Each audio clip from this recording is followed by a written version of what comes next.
I am Savannah Marie Thornton, and I am 7 years old. I'm Nicholas Thornton Biggs, and I'm 8. I was 6 years old when I came here, and my brother was 7 years old when he came here.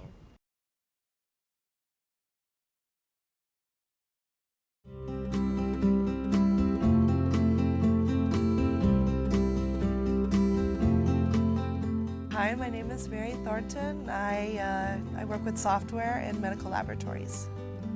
My name is Bill Thornton. I am an applications developer within Microsoft Office for the state of Florida. We were both stationed in Germany. Mary was in Frankfurt and I was stationed in Babenhausen. We originally knew of each other before we ever met each other because my driver was dating her roommate. Right. And I would hear Mary this, Mary that, and she would hear my chief this, my chief that. And then we were both invited to dinner one night at a mutual friend's house, and I walked in and this pretty young lady was sitting in the middle of her floor in uniform, and that was where we officially met. And I looked horrible too. No makeup. It was not an auspicious beginning. Caught my eye. Yeah. I had come out of a really bad relationship before, and I was really scared. He had kind of made it known that he was really into me, like serious into me, and I was terrified by that, but he broke me down. And so I'm a lab technician, and was running the quality control in the morning. And the quality control, you run like a positive control and a negative to make sure that it works properly. And so I would typically draw an extra vial of blood from one of the men that came into the laboratory to run the negative. And then I'd use one of my OB patients to run the positive test. But there were no men, they had all been deployed. And so I had started using my blood to perform the negative quality control. So this morning I'm doing QC, and the tests come out. Positive, positive. Huh, there must be something wrong with this test. Threw it away, got down another couple of the test thingies, and it said positive, positive. Wow, this whole kit must be bad. So I do not lie. I put the kit aside, got down a brand new kit, and ran it again before I went, oh, oh, okay, I'm gonna have a baby. And then I told him, and he said, well, now you have to marry me. And I was so angry. We were married in February of 1992. 92. It wasn't a long dating cycle. We kind of jumped in, feet first. And the first thing we had to do was meet each other's parents. I loved his mom. She was great. It was kind of love at first sight with both families for us. Yeah, really Ready integration. fit. Of course, they all were looking at me the first meal because the first meal I got was the traditional Lebanese food. And, oh my gosh. And they had to look and make sure if I was going to eat the kibbe or not. Because it's a raw dish, and a lot of people are not brave enough, so it's kind of like the litmus test of the family, Will he try the kibbe? And he did, so. I love it. After we had our first daughter, then I got pregnant again almost immediately, and that baby passed away at 5 months. She had Turner syndrome. It's pretty rare, but it's she was missing a chromosome, a sex chromosome. So instead of like XX or XY, she just had one X. They ran us through a whole battery of tests because they were worried. It was post Desert Storm, and I had been deployed to Desert Storm, and you hear all the stories about the Desert Storm disease and all the things that go on, and they wanted to make sure I hadn't picked up anything over there. So they ran us both through a whole bunch of testing and everything like that, and just came back with Turner syndrome. That was really hard. But then we got pregnant again just a few months later with my second daughter, our second daughter. And so they're both in college now. I wanted to foster parent pretty much from the time I was a young mother. Probably from that point on, I started thinking about it myself, but I didn't even bring it up to him at that point. See, when I was younger, my mother wasn't always very healthy. And so there were times when she couldn't care for us properly. She had bipolar disorder. There was one time for almost a year that I lived with one of my aunts, and then another time that I lived with another aunt, and then another time that I lived with my grandmother. When I went back to my mother, there wasn't a lot that had changed. I had gotten a glimpse to maybe something more normal, maybe to what could be. And I feel like that gave me choices about how I was going to live my life and raise my children. So I felt called to foster care ministry, really. I felt called to it because even if everything didn't go well and they wind up going to exactly the same situation that they came out of, at least for that little time that we had them, that we were giving them something that would give them a choice, like I had. If we made a difference with one of the children, then that's enough, right? Well, she just started talking about fostering with me, and at first for me it was just, well, I'm going to support her in what she wants to do. I guess at one point I just fully became involved with the whole thing. Yeah, became his heart mission, too. We had a sibling group of 3 little girls in San Antonio, and we reunited them with their mother, actually, and we're very hopeful about that situation. And she relinquished her custody. So they asked us if we wanted to adopt, and we weren't prepared to answer that question. We thought ourselves at that point as being into fostering, helping to reunite these kids with their parents. Yeah, we really didn't want to be a part of breaking up a family. Right. That was a big thing for us. We really wanted to help, keep the children safe and then reunite them and maybe make their lives better, with their families. These children came up for adoption and we said no. And then they lived with us for a couple of months while their adoptive parent was found, and they had a very good adoption placement. We saw what it did to them and the trust that they had in us. And what we saw was they didn't understand I'm not an adoptive parent. What they understood was somebody gave us the chance to have them forever in our lives. And if we really loved them, or if they were really good enough, then we would have said yes. That's what they see. And we said we could not foster another child unless we were willing to say yes. We went through a phase simple. where we were working with teenagers who were almost to the point of aging out. In fact, we wound up sitting on a couple of boards helping them to determine things that were going on within these kids' lives and how to better, transition them, to life on their own. And that's mostly because we were willing to take, teenagers, and a lot of people aren't. They're scared of teenagers. So teenagers, even teenagers that have been raised in, great homes their whole lives, they're still pretty scary. What happened with Savannah was they called me and they originally said it's just going to be a short-term placement. We just need somebody to take her like for the weekend or maybe a week, because she was being aggressive in the home that she was in, and they had asked for her to be removed. So they needed an emergency removal, and they knew we didn't say no very often. 6-8 months later, something like that, 6 or 8 months later. We met Nicholas. That's when they approached us with the whole, do we want to adopt? And the kids were a package deal. They were in separate placements at that time. He was in a therapeutic foster home. It was a hard decision about whether we were going to go ahead and say yes to adopting both of them, because he had so many issues that I didn't know how to deal with. But we felt like Savannah was already our daughter. We voiced our concerns to the agencies, and the agencies jumped forward with setting up training for us because we were not a therapeutic home. They sent a trainer here to the house, and she gave us lessons on, attachment issues and trauma and how to work with children that are, more difficult.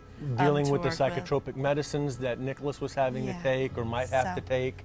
So we feel like we made a lot of progress. Relationship-wise, these are totally our kids. And that wasn't immediate. And it's hard to say that, but the truth is, you know, when you're scared about whether you can do something, you know, then that tends to color how attached you get. Even their older sisters. The last time Nicole came in, she's talked about how wonderful it was when she opens the door and here's Nicholas running for her, yelling, "Nikki, Nikki, Nikki, Nikki." We just adopted Savannah and Nicholas in October of last year. Now, we had Nicholas for 3 months before that, and we had Savannah for a whole year and 3 months before that. I think there's parts of their relationship that's kind of dysfunctional because they feed off of each other's brokenness a little bit, but there's improvements there. I mean, I would say definitely they were bonded.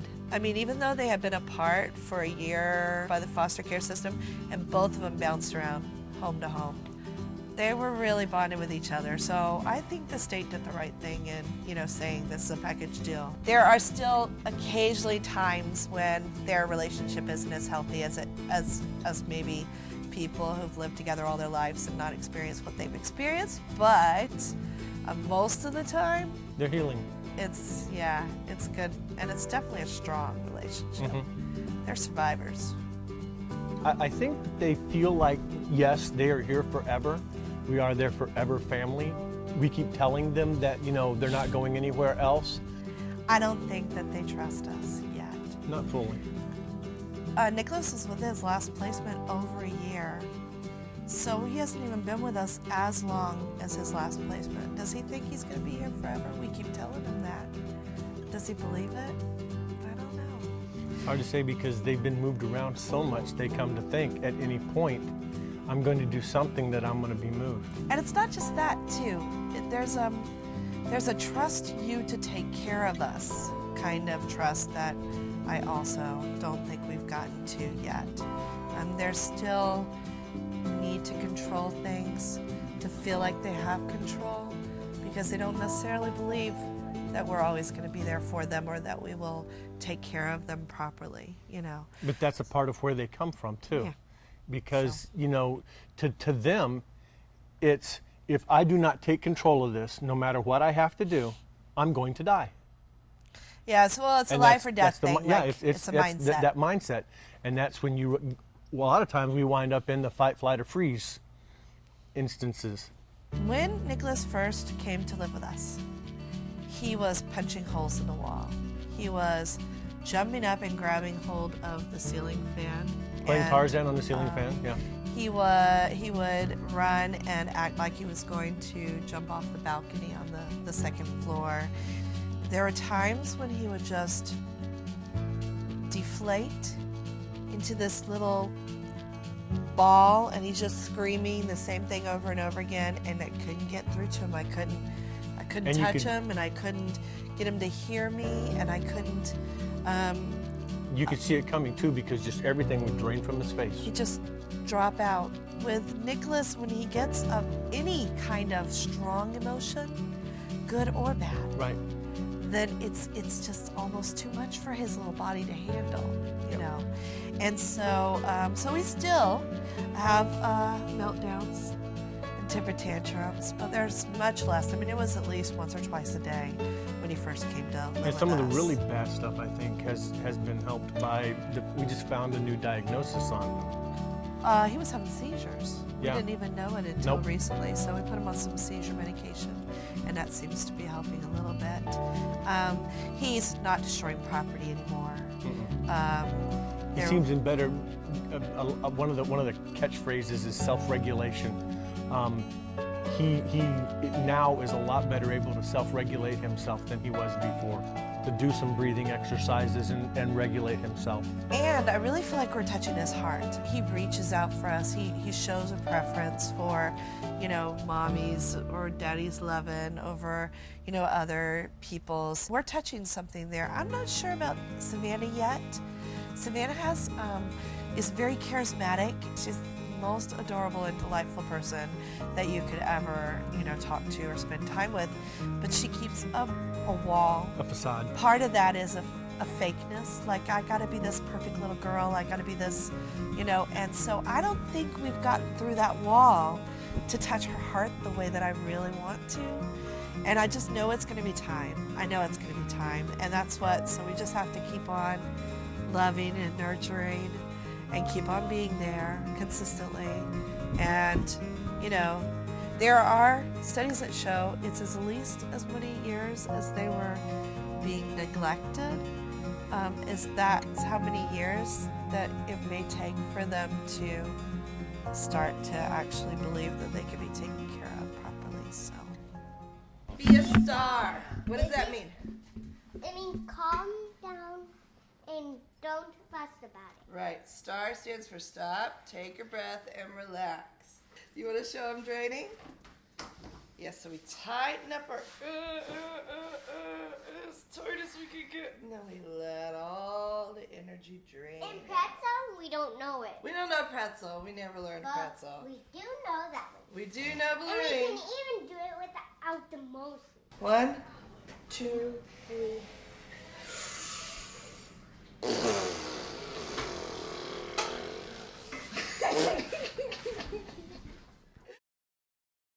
Savannah has some post-trauma stuff that has to do with like loud noises and bright areas, so she doesn't do well in gym, or recess is sometimes hard, but usually she can like run off and away.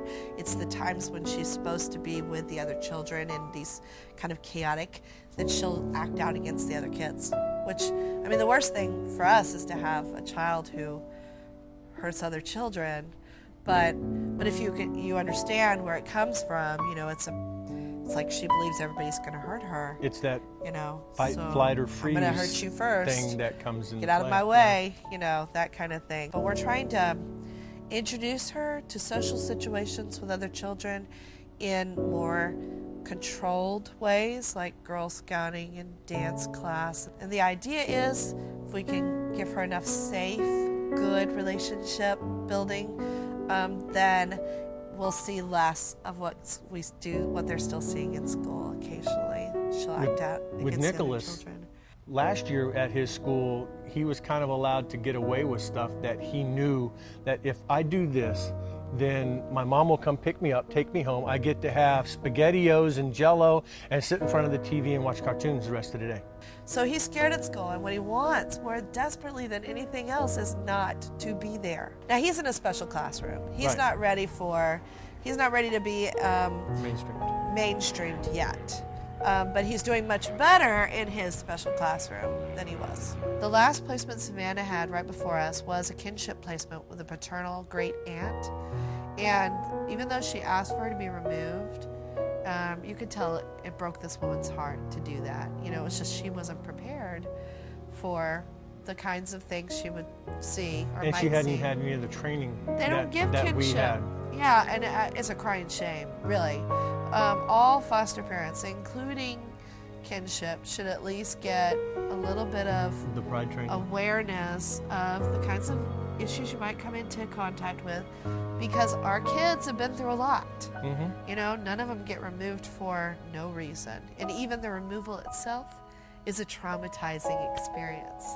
If they were to reach out to us, their mother or a close relative or a sibling, actually they have an older sibling, I think we'd have to feel like we needed to let them be a part of their lives in some way.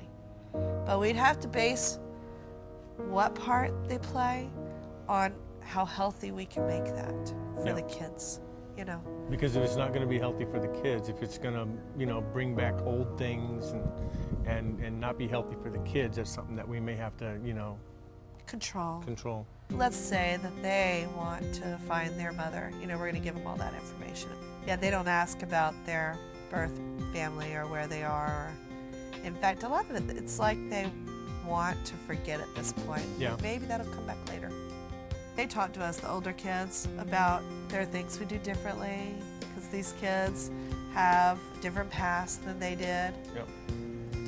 So we've had discussions with them about how they feel about that, you know, because there's a little bit of resentment. You know, they can't help but feel like, wow, y'all didn't have, you know, pizza night for us every Friday night, and, you know, But back then, again, also, we weren't really as, we were working really hard just to make ends meet. And we were still learning how to be parents. We're still learning how to be parents. Let's give thanks. Thanks for the Lord and one for the day. Amen. Amen. Amen. He didn't say Perfect. thank you for this food. He did. Thank you for this, Lord, and this wonderful day. It was just fine. If your reason for adopting is because you want to share your life with another little person and you want to help them and mentor them and heal them, then I would say please adopt from foster care, because that's what we need. There are lots and lots and lots of foster kids that don't have the severe behaviors that my children do, but all of them have been hurt. Just having the basic tools you get from being a foster parent are good, but you need more. With some children, like our children, you need more. And so get out there, get those tools that you're going to need to help that child to get better, because the kids can heal. When I open the door in the evening coming home, there's two little kids yelling, "Daddy!" That's the reward. There's so much that they give to us. When Nicholas said, "I love you," to me, I knew that was big, you know?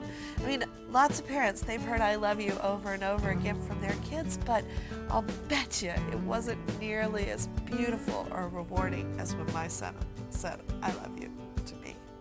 He's a snuggler too. He loves to we're sitting there watching TV and he'll come and just right here, I mean half on my leg next to me, you know, and just up into there and start watching TV. Because he wants to connect. It's a privilege to be a part of their lives. It is. I wasn't that excited when I knew that I was going to be adopted. I was scared that it wouldn't be forever. I don't feel scared now. I love my mommy and daddy. Adoption means when you get adopted to someone and you stay with them forever. What does adoption mean to you, baby? I don't know. You don't remember? Does it mean you're going to stay with us forever? Yes. Do you like that? Yeah. I do too.